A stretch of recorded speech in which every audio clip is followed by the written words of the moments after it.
Hi, welcome back again to another session for environmental economics. This is week 6. Now let me first spend a little bit of time on what is it that we're going to do in week 6 and 7 are for all practical purposes really one session. Actually, the two chapters that are assigned for week 6 and 7, plus the last 2 pages or 2.5 pages of chapter 5 are going to be the major issues that we're going to discuss. What I'd like to do is make it clear from right now so that you'll understand what is it we're going to be doing for the 2 weeks. I plan to make 2 shorter recordings for week 6 and then another 2 recordings for week 7. The 2 recordings that we're going to do for week 6, this is obviously one of them, will deal essentially with the descriptive matter of the chapters, both chapters, what is it, 12 or 13, I forgot the exact numbers right now. What is important for us right now is to form a very clear idea of what is it that we're talking about. Remember, we started, around 6 weeks ago, I guess, since this is the 6th week, discussing the major criticisms of mainstream economics, both by economists and in particular by environmental economists. I don't want to review everything, obviously, but it goes without saying the major things that we discussed will be the fact that there is a need, there's a dire need for a new paradigm, because the old model, the old paradigm is always seen to be lacking. There are major flaws, both in this basic schematic diagram, the circular flow, its national income accounting, and then the assumptions upon which the model is built. So the efficiency, the thing that we keep talking about all the time, we're finding out, or we've found out, that it really is a very special case when the markets can meet certain criteria, which they never do. And so as a result, we always wind up with market failure. That is to say, that efficiency that the system is very proud of, the model is very proud of, is really never a reality. And so there's always a need to go ahead and develop certain valuations that the market does not provide in order for us to be able to bring back the market into equilibrium through interference. And interference is going to be through government. So that is another failure, is that the model is based on the fact that we really don't need government. And we're finding out that even if the system is to act efficiently, we do need government. But if we are to concentrate on the environmental matters, we decided to look at a resource whose quantity supplied we know, just in order to make things simple.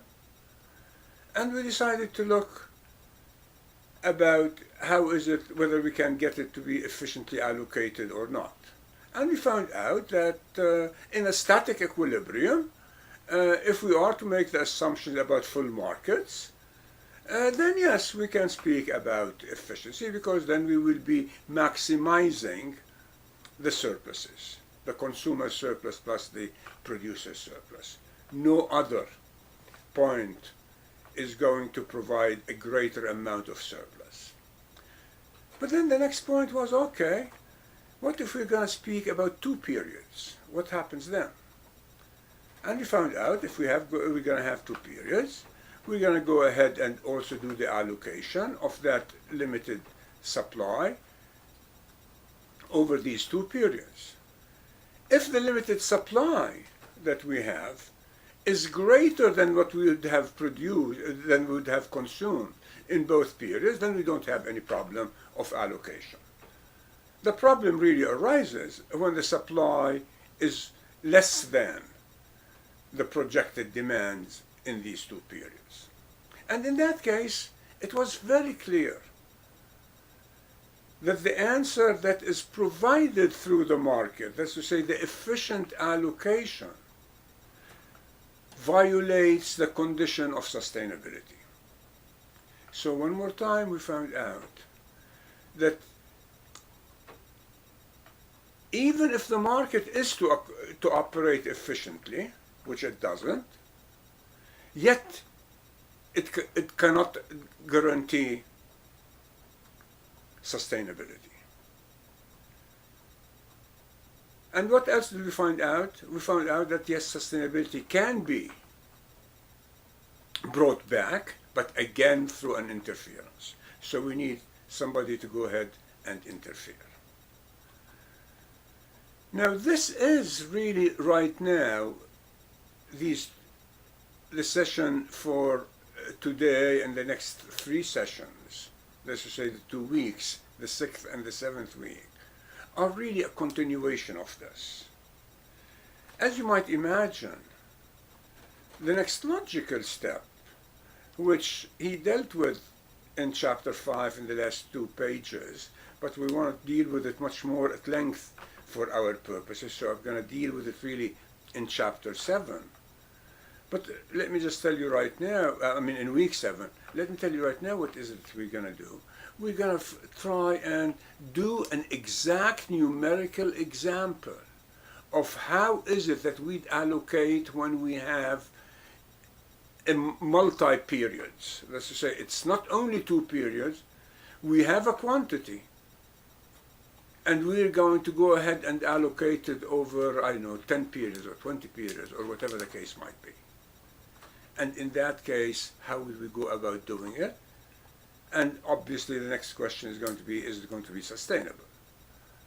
You might have already guessed the question, since it wasn't sustainable for 2, it's not going to be sustainable for 10. But yet we need to know right now about how is it that we go ahead and we do the allocation. Now, why are we doing all of these exercises? Well, the first thing is, obviously, we're going to test the theory. So we're talking about the theoretical construct. But the other important thing, as you might have guessed already, is the fact that we are really, in essence, talking about an exhaustible resource that needs to be allocated. And that is very crucial for the world in which we live. What is such a resource, as we all will know, that we cannot live without? Obviously, it's the question of energy. So really, in essence, we're talking about all exhaustible resources, and how is it that we're going to have to allocate an exhaustible resource. But besides that, we're going to be using energy in particular as a proxy for all exhaustible resources. So we're not going to go ahead and spend lots of time on speaking about 4 or 5 or 6 different exhaustible resources. We'll talk only about energy. And actually, I would like even to specialize a little bit more.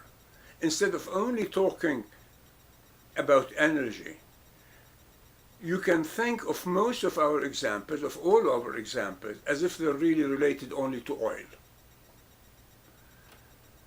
That's to say, we're not going to spend any time or lots of time speaking about certain things that are specific to either coal or natural gas or whatever the case might be.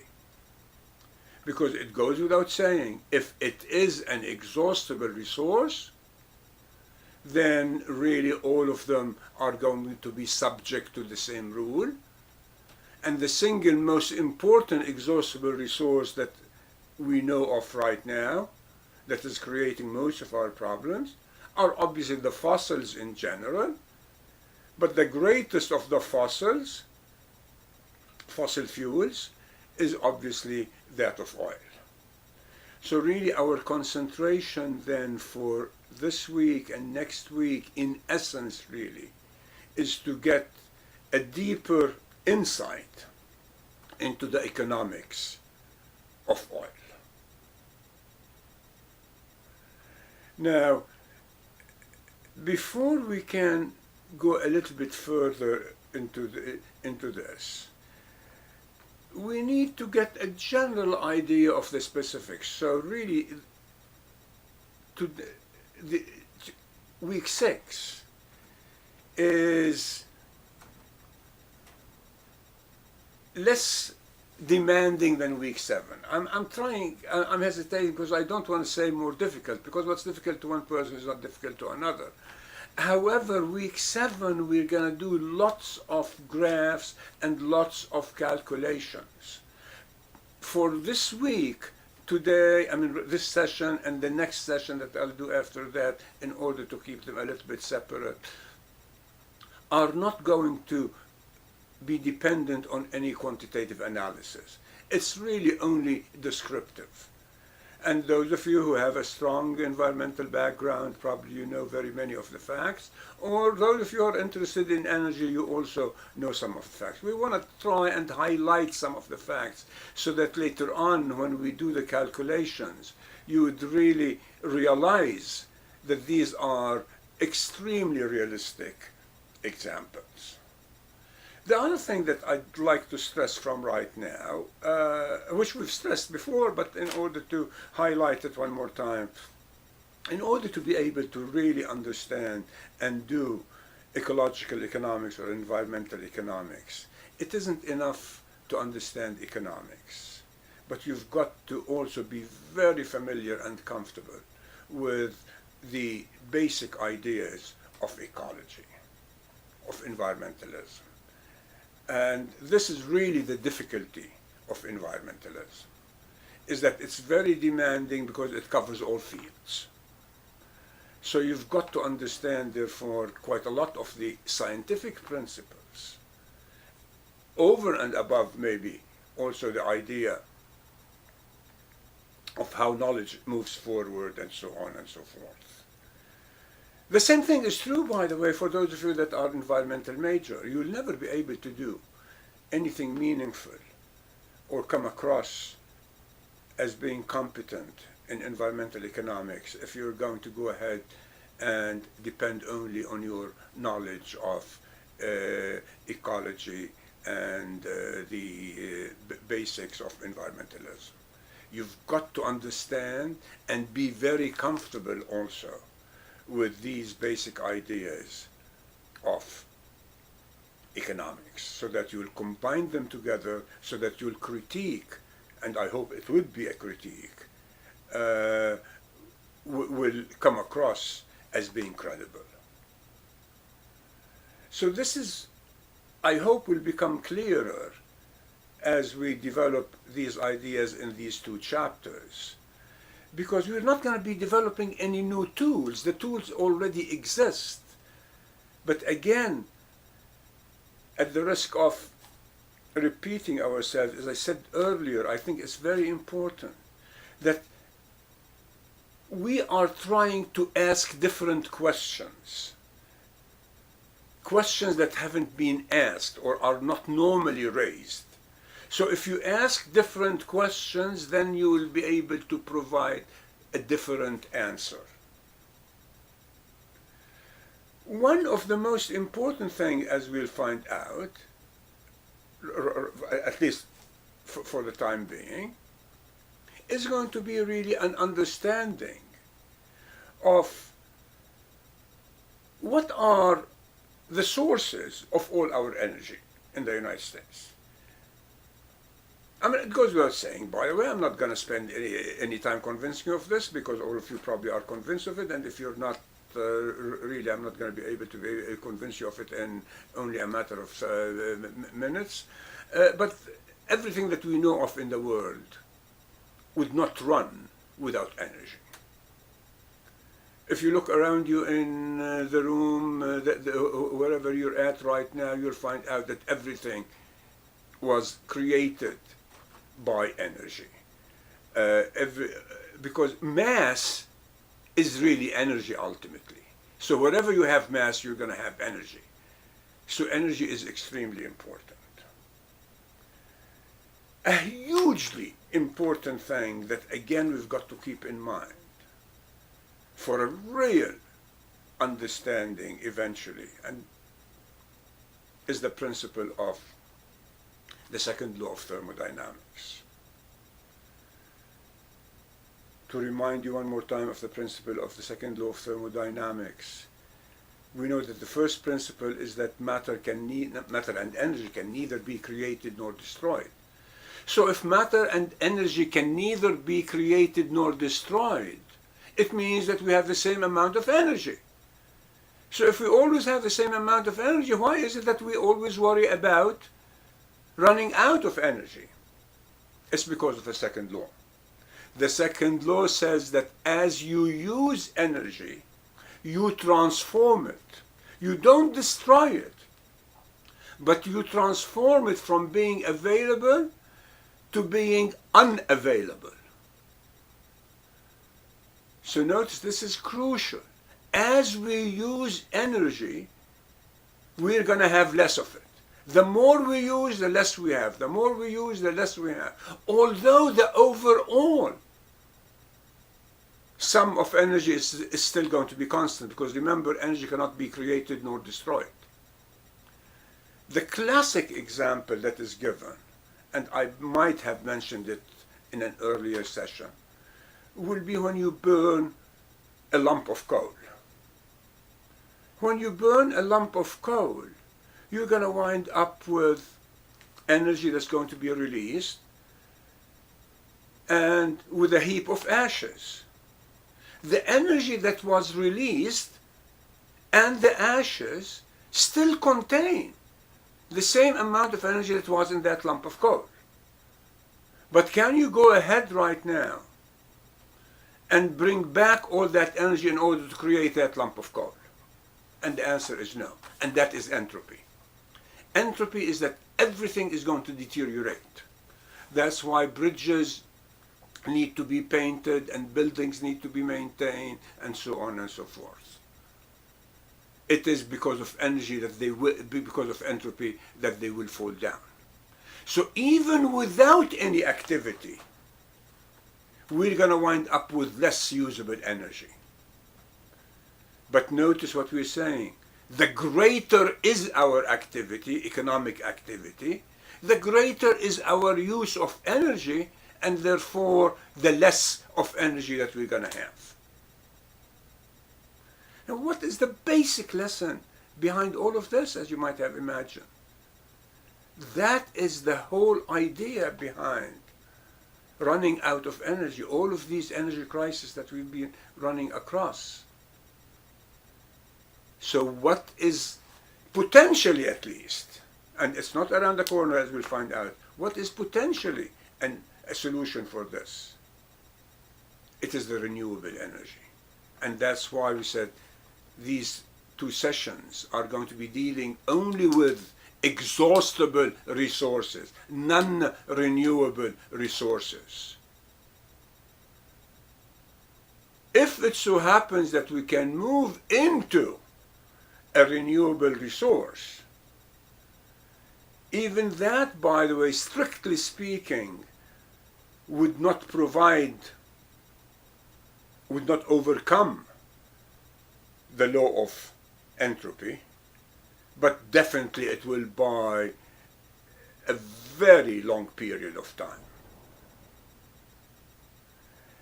So where are we at right now whenever we speak about an exhaustible resource?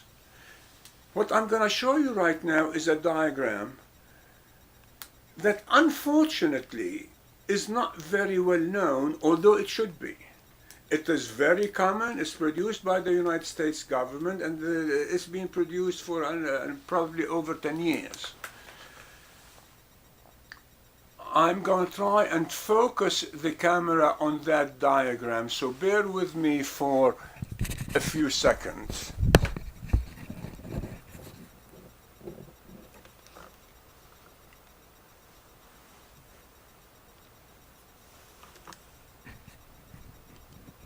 Okay, this is probably, not only probably, at least in my mind, the best diagram and the only thing that you need to really understand energy in the United States. You have the same diagram obviously done on a worldwide basis. If you look at this, what it really makes very clear right from the beginning is that on the left-hand side, you have all the sources of energy in the United States. Now, to give you an idea, and definitely you'll be able to look at it yourself, you're talking really about petroleum, natural gas, coal, and all the renewables. And then on the right-hand side, you have the energy that is ultimately used by the US economy. If you look at this, what do you immediately find out? You should be able to find out, or at least notice, I should say, right from the beginning, that the diagram shows you the outputs and the inputs. That's to say, all what has been inputted into the United States as far as energy is concerned, and all what has been the output. Unfortunately, we're having a problem with this diagram. Just a second only. Okay, here we go again. Okay.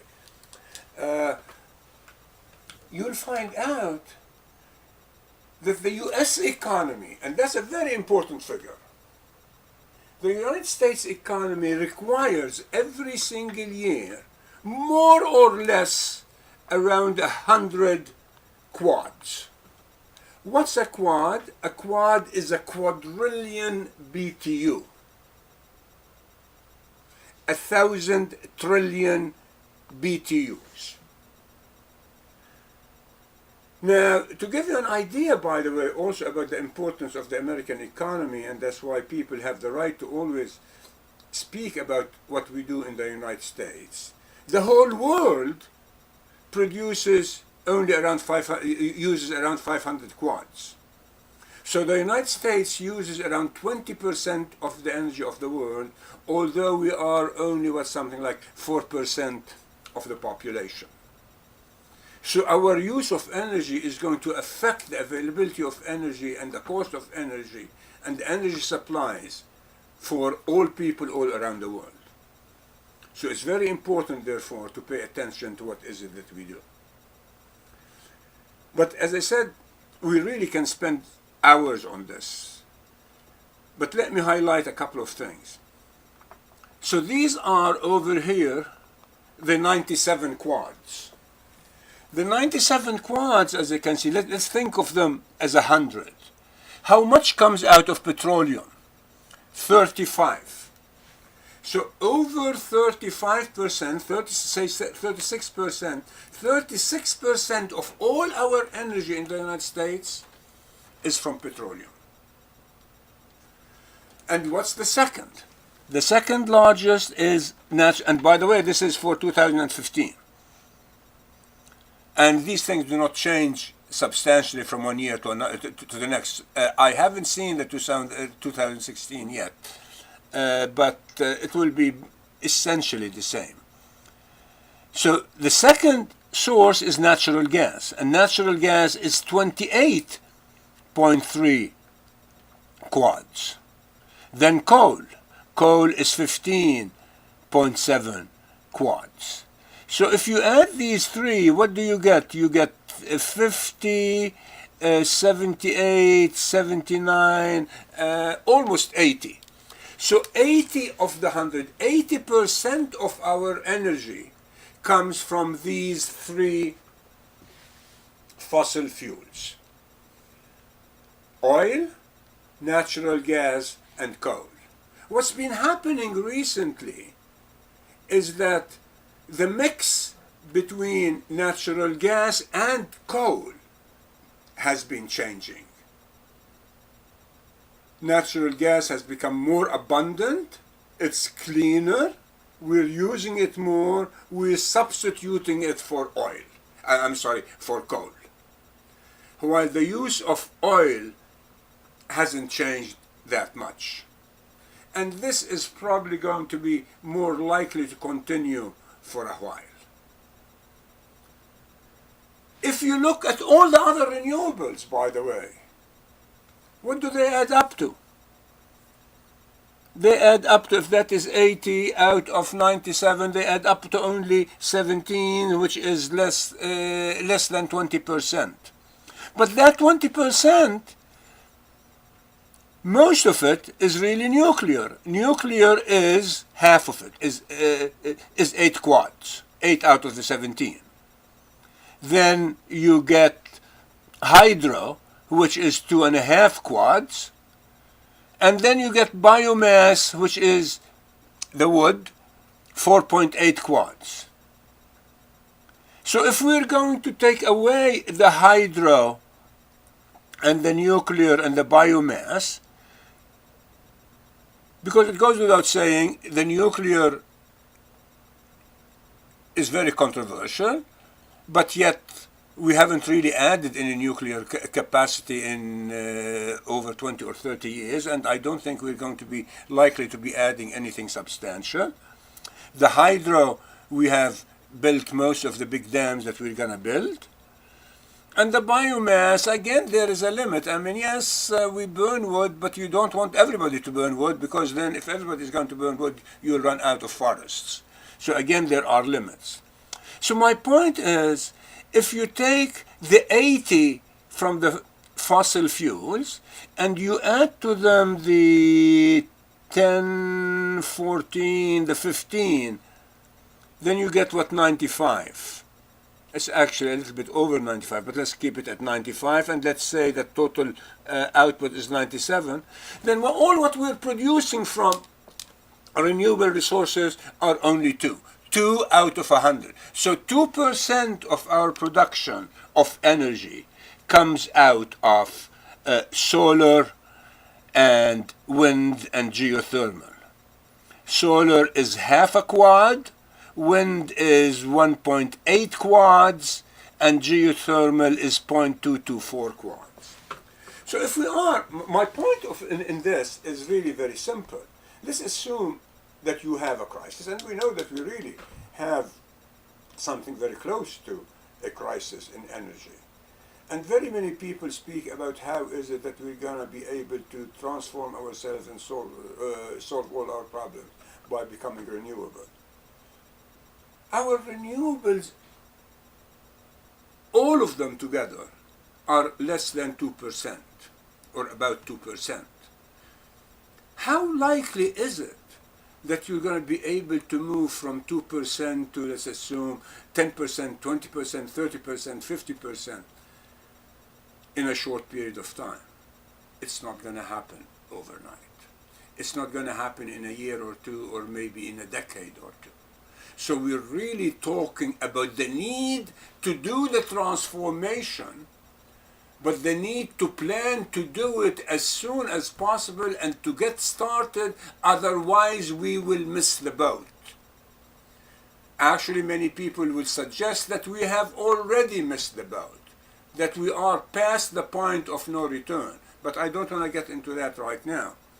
So let's assume that there is still a chance for us to move into renewables. As you can see, though, if that's going to happen during your lifetime, definitely it's not going to happen during my lifetime. you better start planning on it on a very serious note right now. Otherwise, it won't happen. Now, the other important thing that is crucial in order to speak about the sources and the output. How much energy do we use? Remember, we produce, say, 100, 97.5, make it 100. How much do we use? We use 38. So what happens to the rest? If you want to be precise, 59. But if you're going to take it as 100, say 62. Over 60% of the energy is wasted.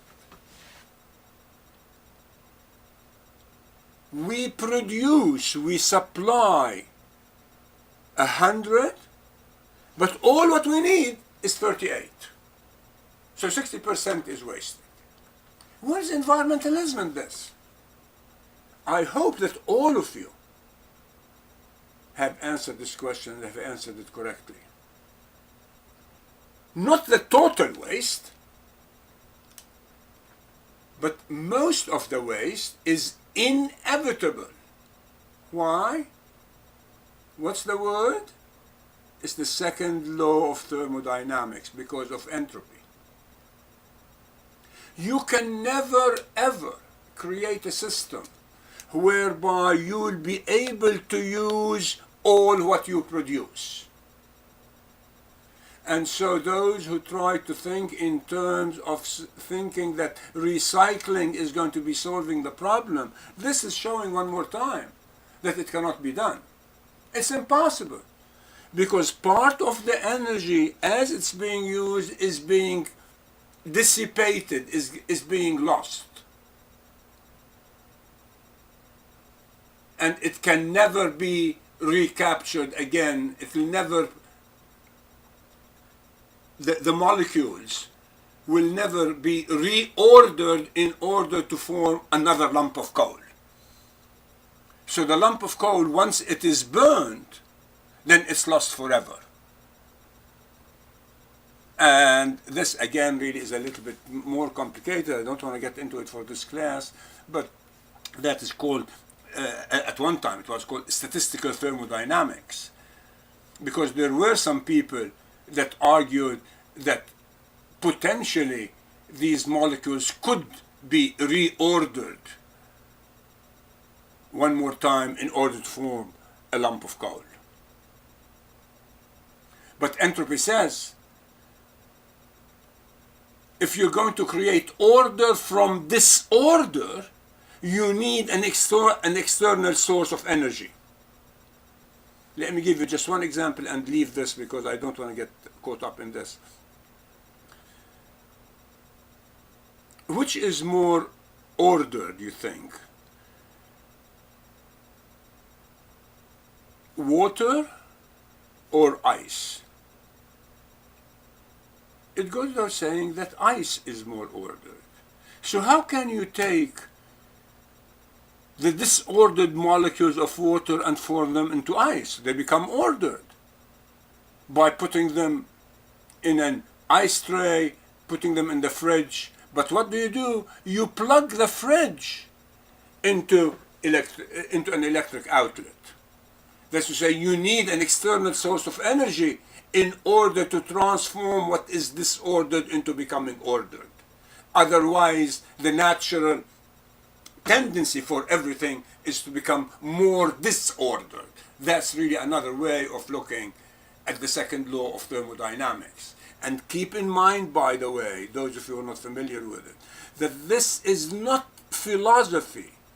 It is natural science. It is one of the single most important principles in the natural sciences.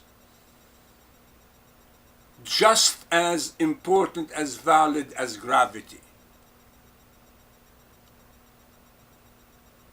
So it isn't a controversy at all.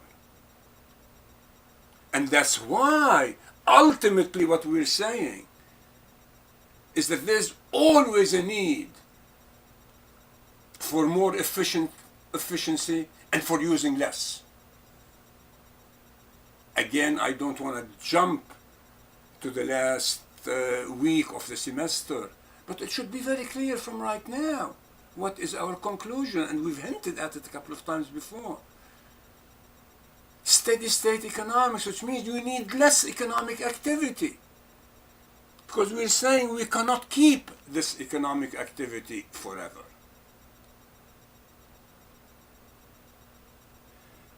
And then, by the way, I mean, you can spend lots of time looking at this diagram, and I hope that you would, because you'll be able to find out what is it that happens, for example, to the oil. Now notice, why is it that we keep talking about efficiency of cars in the United States and SUVs vis-a-vis smaller, more efficient units and what have you? Because 36% of our energy comes from oil, but most of oil is used for transportation. A little bit is used for industry, and so on and so forth. We know what are the outputs into the production of electricity, for example, and so on. This is, by the way, a diagram that, again, as the label shows, it is from the Lawrence Livermore National Labs, which is one of the most sophisticated labs that we have in the country. It took them forever, really, to come up with this flow. And once they did that, it really has caught on, but not as much as it should.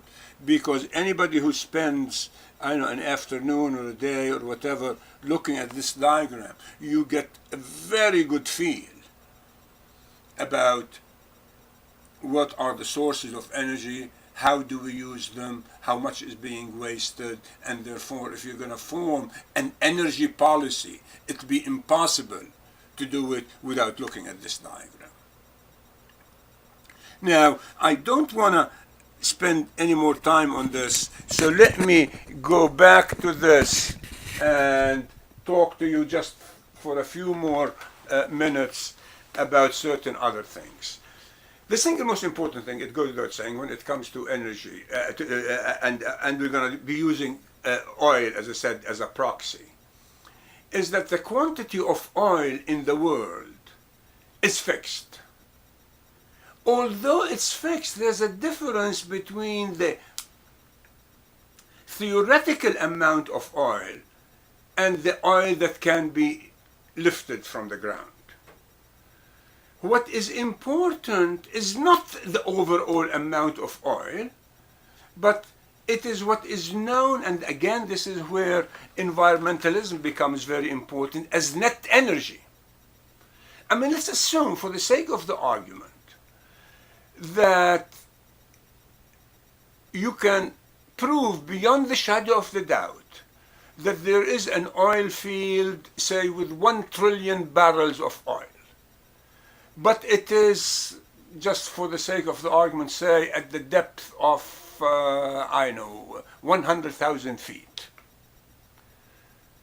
And it can be shown scientifically that in order to lift 1 BTUs, it's going to cost you 2 BTUs. Is that oil of any use to you? And the answer is, of course not.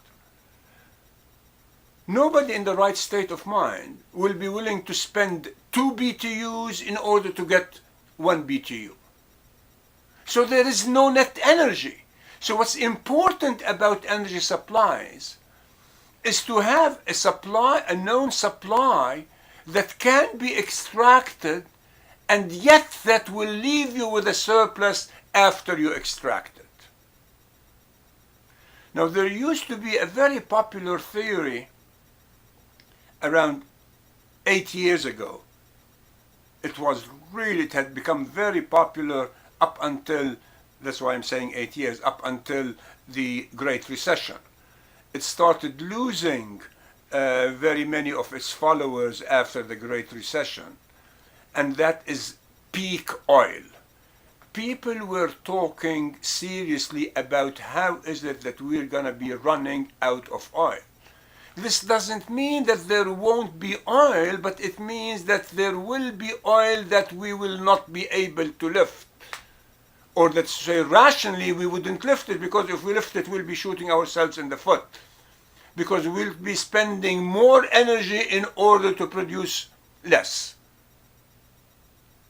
And so the question about the supplies is that, yes, you have a theoretical supply, obviously it's an estimate, but then the amount that is going to be reached at any particular point of time is going to be flexible. Because there are two variables that determine whether you're going to be able to lift an amount of oil or any resource for that matter or not. And that's going to be technology, and that's going to be the price. And both of these things, as you all will know, and these make wonderful topics, by the way, for some of you for a paper, will be fracking in the United States. Now the fracking, I'm going to call it revolution, although really it's not quite a revolution, but it has revolutionized everything because of the technological innovations over the past 8 years or so. Fracking right now has made it possible in the United States to drill for at least natural gas and oil using less equipment, that's to say less capital, less financial investment, and so it becomes cheaper to go ahead and extract that amount of energy, and therefore the amount that is available in the market seems to have increased. One of the reasons for the low prices right now, it isn't the only reason, obviously the Great Recession played a huge role, but one of the reasons is that fracking has allowed the United States to become one more time the largest producer of oil in the world. I think Russia has really surpassed the United States again, but you see, at one point we used to produce over 10 million barrels a day. We dropped to below 7, and right now we might be back to close to 10. Why are we back? Because of fracking. That oil was already there, but economically it wasn't feasible to go ahead and extract it. Right now, because of the new technological innovations, not the price in this case, the technological innovations have made it possible to go ahead and get it. If the price of oil, by the way, is going to go back up again, as it did around 12 years ago, and is going to go, let's assume, to 100 or 150, then again quite a lot of oil that is available is going to, that is available right now but not feasible to extract, is going to become feasible to extract. Because it might not make sense to extract oil that's going to cost you $60 a barrel in order to sell it at 50. But you would extract it at $60 a barrel in order to sell it at 100. And that, by the way, to a very large extent, is also the problem that is being faced in Alberta, in Canada. As you all might know, I hope you all know, that Canada is richer than Saudi Arabia in oil as a result of the tar sands. But the tar sands are extremely expensive to extract. That's why you have this question of the net energy. The Saudis' advantage over the Canadians is that they'll be able to lift all their oil at probably a single or maximum $10 a barrel and make lots of profits. The Saudis actually, up until a few years ago, I'm not sure, actually I'm sure it hasn't changed that much, they used to be able to extract their barrel of oil for under $3. Make it 10. The Canadians in Alberta, it doesn't make sense to extract any oil from the tar sands under 45. Actually, at 45, it's a loser. But since the investment has already been done, it's what is referred to as being a sunk cost, then they really have no choice. So they keep on producing, hoping that the price will go up again to 60, 65. They need the 60 or 65 to have any decent returns. So their oil is much more expensive, therefore the net energy is much smaller. And what we're saying is that you can get to a particular point whereby there will be lots of energy in the world, but it will never be extracted because there wouldn't be any net energy. I will have to spend more energy in order to get that particular energy. And that is the advantage of OPEC and Saudi Arabia in particular. It isn't that it only has the reserves, but it has the reserves that are easily extractable. And therefore, it is in a position to go ahead and dominate.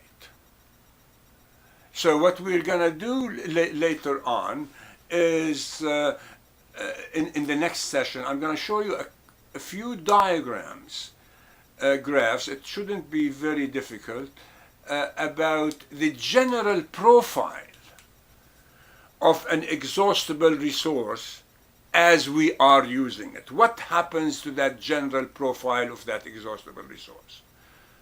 The 4 or 5 diagrams that I will share with you, they become very important, very crucial for the 2 sessions that are going to be essentially numerical that we'll do for week 7. So let me leave you right now with this. Go ahead and read the 2 assigned chapters. Concentrate on only the ideas that are pertain to oil. Not that the others aren't important, but all what I'm saying is that the others are just to give you really a general idea about the availability and the controversy between them and between oil. And because of the question of time, I don't want to get very much right now into coal and natural gas and nuclear energy and what have you. But spend as much time as possible over this diagram that I showed you earlier, and actually what I will do, I will try to add it to your Facebook so that you'll have maybe even an easier and clearer access to it. Okay, so with that I will see you later on today with another brief session whereby I will share with you a number of the diagrams for the profile of an exhaustible resource. Okay? And keep in mind that although these things are not in the textbook, we're responsible for them. Okay? Bye-bye.